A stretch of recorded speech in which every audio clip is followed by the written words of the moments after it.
What is going on, guys? Chris Grant here, and we're going to be talking in this video about this final box now in the Keep-A-Graph. Now, if you don't know how to get it, what you might see is you might see something like this. You've opened up your sub ranks, but that third box isn't there. What you need to do is you need to click More Historical Data.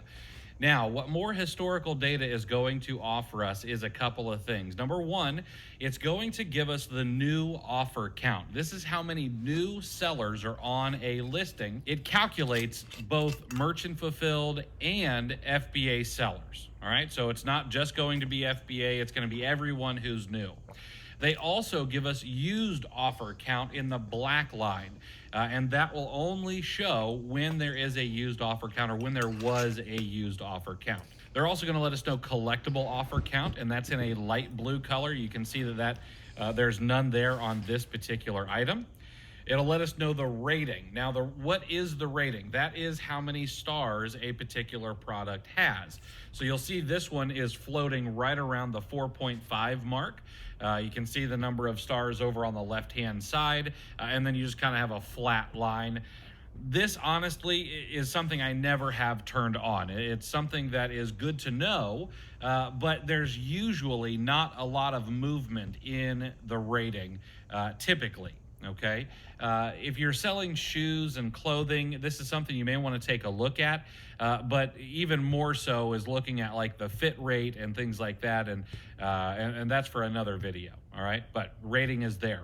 And then we have the review count. Now, the review count is extremely important, just like the new offer count is extremely important, and here's why. You can figure out whether or not something is selling even if there is no sales rank just by looking at the new offer count and the review count. And what do I mean by this? Well, number one, one good indicator is that if the number of sellers is moving, there's typically some movement to the product.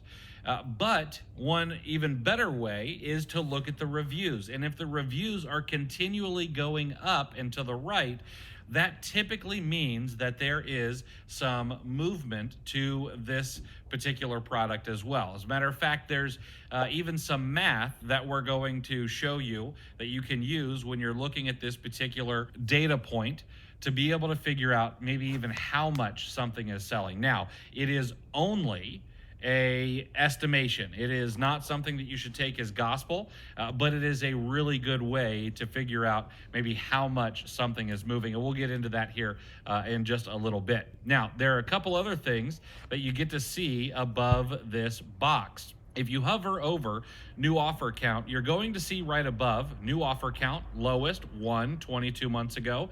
Currently, there's 34. The highest was 42. And the average over 90 days is 27. The average over 180 days is 26. It's going to give you that for the used offer count, the collectible offer count. It's also going to give you some information on the rating. The lowest rating was 4.3. The current is 4.5. The highest was 5. And the average is 4.5 stars for both 90 days and 180 days. And then we also get to see the review count. The lowest, of course, was one review 25 months ago. Currently, there's 4,559. The highest number of reviews was 5,475.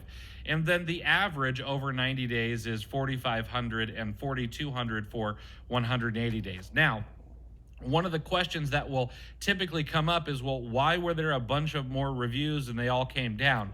Well, chances are that was just Amazon maybe getting rid of some fake reviews or what they thought were fake reviews. It could be them cleaning house in one way or another. It happens sometimes, but it's typically not a huge deal. All right. Another thing that it can indicate is maybe an item was orphaned.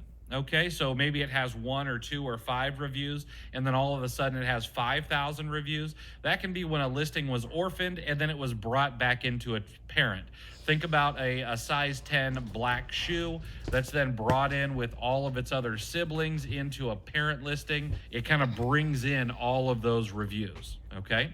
And then the other way around, maybe it has a ton of reviews, and then maybe it gets orphaned onto its own listing, and then it only has a few reviews. All right.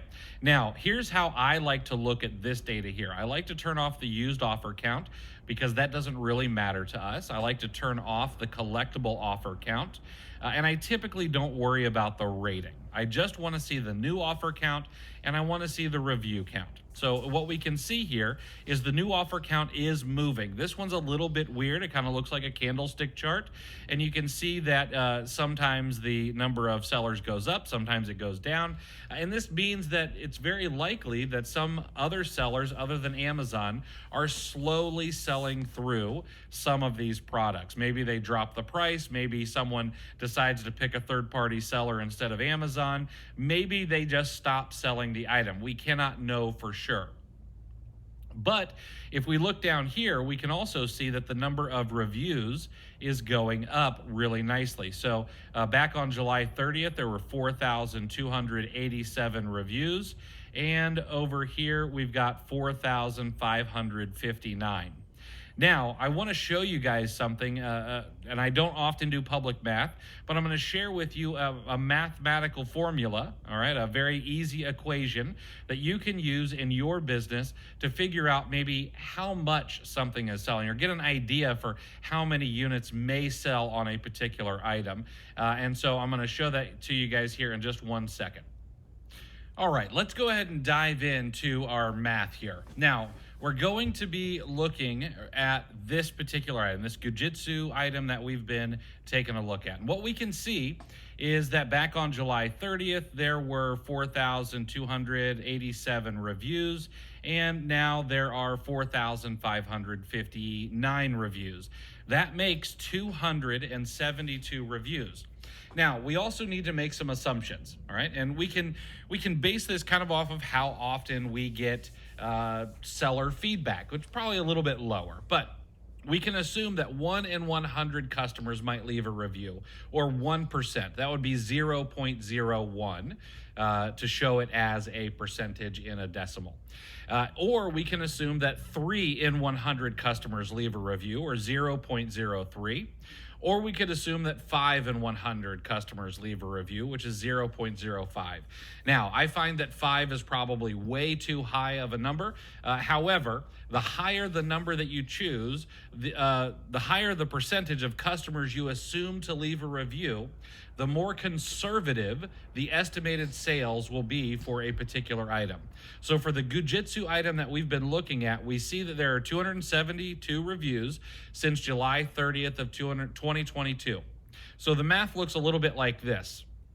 If we assume that 1% of customers are leaving reviews, we take 272, we divide it by 1%, or 0.01, and that equals out to 27,200 sales, all right, over the past 90 days, because July 30th is about 90 days ago, all right?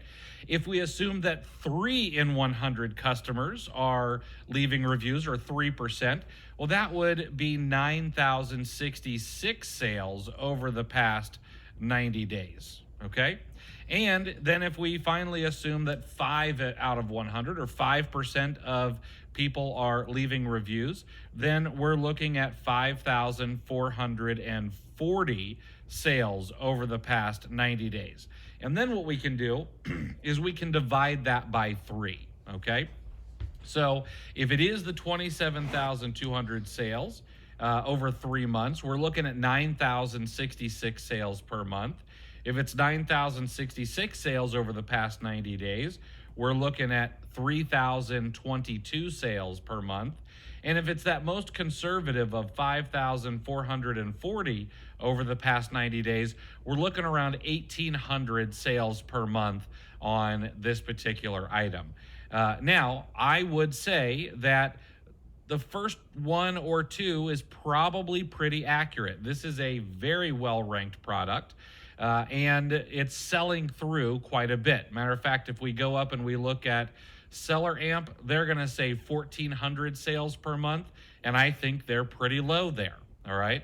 That would be closer to 5% of customers leaving reviews on this particular product. I think this probably sells quite a bit more. So you can see how this can be really, really helpful to give you an idea of how quickly something is selling just by looking at the review count. And why this is so powerful is there are going to be products that we can find that have no sales rank whatsoever, and we'll be able to still sell those items.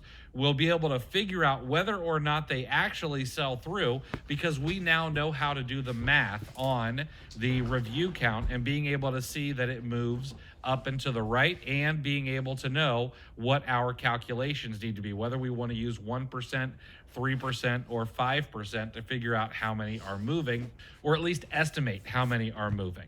All right. Really, really powerful way to figure out if something is selling or not without having to use sales rank at all, because that's something that won't always be there. Okay. All right. That's it for this video. In the next video, we're going to be talking about some of the other features down at the bottom. We're going to talk about the current averages and things like that. And then we're going to start digging into the other features of Keepa that allow us to find some other really, really cool information. And then once we're all done with the Keepa graph, I think that we'll go ahead and we'll do some sourcing to actually look for products where the Keepa graph looks good, and it'd be something that we'd sell. All right, I'll see you guys in the next video.